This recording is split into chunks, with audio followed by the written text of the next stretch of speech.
The live TV, सच सबसे आगे। नमस्कार, द लाइव टीवी आप देख रहे हैं। आपके साथ मैं हूं आदित्य कुमार। भारतीय जनता पार्टी 400 के पार का संकल्प ले रही है और नारा अब दिया जा रहा है, अब की बार 400 पार। प्रधानमंत्री मोदी हो या बड़े से बड़े भारतीय जनता पार्टी के नेता हो, लेकिन वो दावा अब फेल साबित होता हुआ दिखाई दे रहा है और इसको भारतीय जनता पार्टी के एक दिग्गज नेता ने माना है। और उस दिग्गज नेता ने माना ही नहीं, पूरी दुनिया को बताने की कोशिश की है कि कितना बड़ा झूठ बोला जा रहा है। और फिर उसने प्रधानमंत्री नरेंद्र मोदी को एक चिट्ठी भी लिखी है उस शख्स ने, और ये बताने की कोशिश की है कि 400 पार तो इस बार नहीं होने वाला। तो 400 पार का जो ये सिगुफा छोड़ा जा रहा है, इसका भांडा फोड़ हो गया है, सीधे शब्दों में कहिए तो। यानी जो बात भारतीय जनता पार्टी के नेता कह रहे अब की बार 400 पार, तो 400 पार तो नहीं होने वाला है। अब कैसे, ये जरा आप देख लीजिए। एबीपी न्यूज पर आप ये एक्सपर्ट पोस्ट देखिए। इसमें कहा गया कि 400 पार का संकल्प मुश्किल, बीजेपी के दिग्गज नेता ने प्रधानमंत्री को लिखा पत्र, इस बात पर जताई आपत्ति। यानी भारतीय जनता पार्टी के एक दिग्गज नेता ने प्रधानमंत्री नरेंद्र मोदी को चिट्ठी लिखी और कहा कि जो 400 पार का नारा है, ये तो होना मुश्किल है भैया, ये नहीं हो पाएगा। ऐसा संकल्प मत दो जनता के सामने, ऐसी बातें मत करो, ऐसा हो नहीं पाएगा। अब वो कौन नेता है, क्या उन्होंने कहा है चिट्ठी के माध्यम से, ये सब आपके दिमाग में घूमने लगा होगा। पहले चरण के मतदान के बाद इस बात की तस्दीक होने लगी है कि भारतीय जनता पार्टी जिन दावों के साथ और जिन वादों के साथ जनता के बीच उतरी है, वो दावे ना जनता को पसंद आए हैं, ना भारतीय जनता पार्टी के वरिष्ठ नेताओं को, दिग्गज नेताओं को।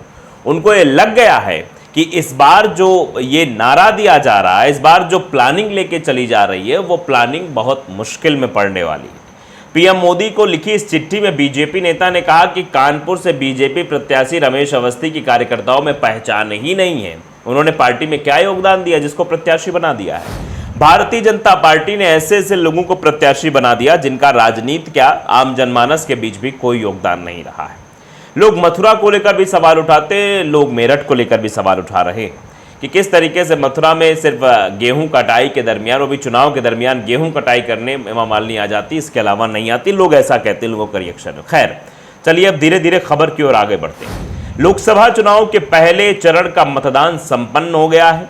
कानपुर लोकसभा सीट पर चौथे चरण में वोटिंग होनी है, लेकिन इस सीट पर बीजेपी के बीच जो छिड़ा घमासान है, वो कम होने का नाम नहीं ले रहा है।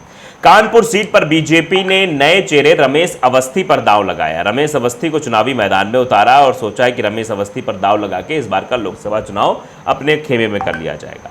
टिकट मिलने के बाद से ही बीजेपी प्रत्याशी रमेश अवस्थी लगातार सुर्खियों में है। और सुर्खियों में किस वजह से है, ये भी आप समझिए। ये नाम बीजेपी का कार्यकर्ताओं के बीच नया है, इसलिए वो चर्चा में है, जिसके बाद उनके चयन को लेकर कई सवाल उठ रहे हैं। इसे लेकर अब कानपुर से बीजेपी के पूर्व उपाध्यक्ष, राष्ट्रीय प्रवक्ता वीएचपी, पूर्व राष्ट्रीय संयोजक बजरंग दल के पद पर आसीन रह चुके दिग्गज नेता प्रकाश शर्मा ने प्रधानमंत्री को पत्र लिखा है। अब समझिए, बड़ा पद है इनका। क्या है? बीजेपी के पूर्व उपाध्यक्ष, राष्ट्रीय प्रवक्ता वीएचपी, पूर्व राष्ट्रीय संयोजक बजरंग दल, ये इतने बड़े बड़े पदों पर रह चुके हैं और उन्होंने प्रधानमंत्री को पत्र लिखा और कानपुर से प्रत्याशी के चयन पर सवाल खड़े कर दिए। और उन्होंने ये भी कहा कि 400 पार के संकल्प का जो लेकर संकल्प चल रहे हैं, उसका पूरा होना बहुत मुश्किल है। अब कौन है प्रकाश शर्मा? क्यों इनके बयान की इतनी चर्चा हो रही है कि बड़े बड़े नेशनल टीवी चैनल्स भी इस खबर को तरजीह दे रहे हैं? प्रकाश शर्मा का नाम कानपुर के दिग्गज नेताओं में शुमार है। वो अब तक बीजेपी, वीएचपी और बजरंग दल जैसे कई बड़े संगठन पर पदों पर आसीन रह चुके हैं। शहर की राजनीति के साथ साथ प्रदेश की राजनीति में बड़ा हस्तक्षेप भी रखते हैं। लेकिन बीजेपी ने कानपुर सीट पर जिस प्रत्याशी रमेश अवस्थी का टिकट फाइनल किया, उसके चयन और उसके चुनाव लड़ने से होने वाले नुकसान को लेकर प्रधानमंत्री को पत्र लिखकर सियासी सरगर्मियां बढ़ा दी। अब ये जो चिट्ठी लिखी गई, ये चिट्ठी हो गई वायरल, और जब चिट्ठी वायरल हो गई तो चिट्ठी की चर्चा भी होने लगी। और इस चर्चा में अब हम आपको बताते हैं, प्रधानमंत्री को लिखी गई चिट्ठी वायरल हो गई, जिसमें लिखा है कि कानपुर के भूमि क्रांतिकारियों की धरा है। मतलब कानपुर की जो भूमि है वो क्रांतिकारियों की धरा है।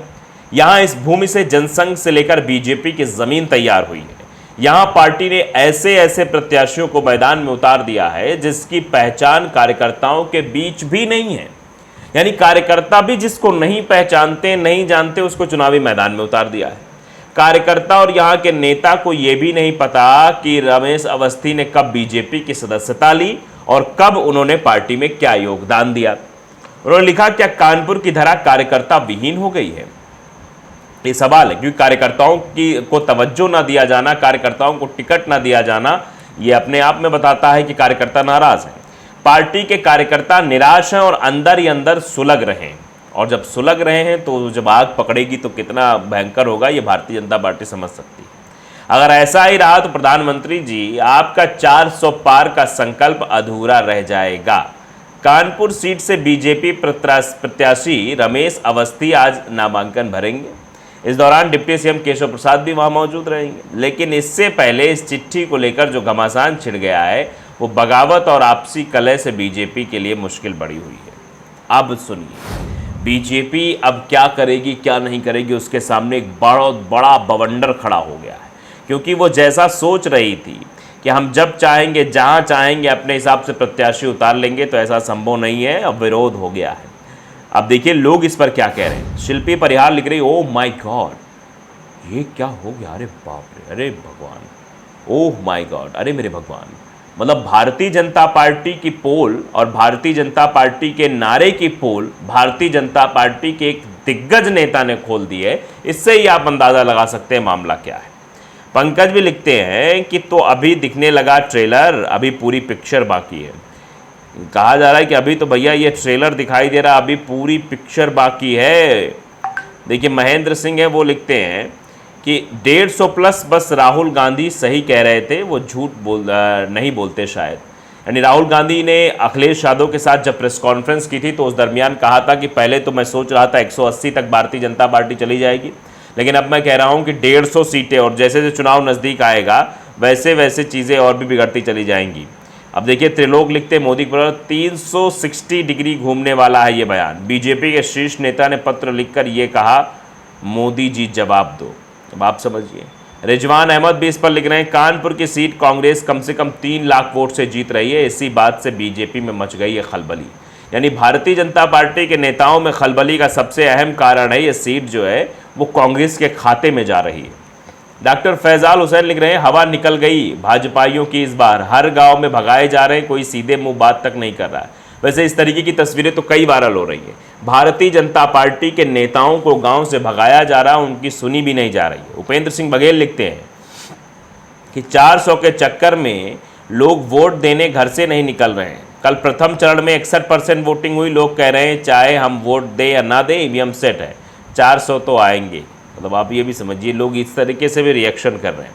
नरेंद्र कुमार विश्वकर्मा लिखते हैं कि हर कोई जानता है ये चुनावी जुमला है, भाजपा कभी भी 400 पार नहीं कर सकती। हाँ, 400 सीटें हार सकती है, ये भी लोग कह रहे हैं कि 400 सीटें हार सकती है, लेकिन 400 पार नहीं जा सकती है। और जिस तरीके का दावा भारतीय जनता पार्टी कर रही है, उसके दावे की हवा भारतीय जनता पार्टी के लोग ही निकाल रहे हैं। तो ऐसे में क्या होगा क्या नहीं होगा ये वक्त बताएगा, लेकिन जिस तरीके से खबर ये वायरल हो रही है वो बीजेपी के लिए चिंता का सबब बन सकती है। तो लाइव टीवी को अगर आपने सब्सक्राइब नहीं किया जरूर करिए, बेल आइकन दबाइए ताकि सच खबर आप तक पहुंचती रहे। नमस्कार। द लाइव टीवी, सच सबसे आगे।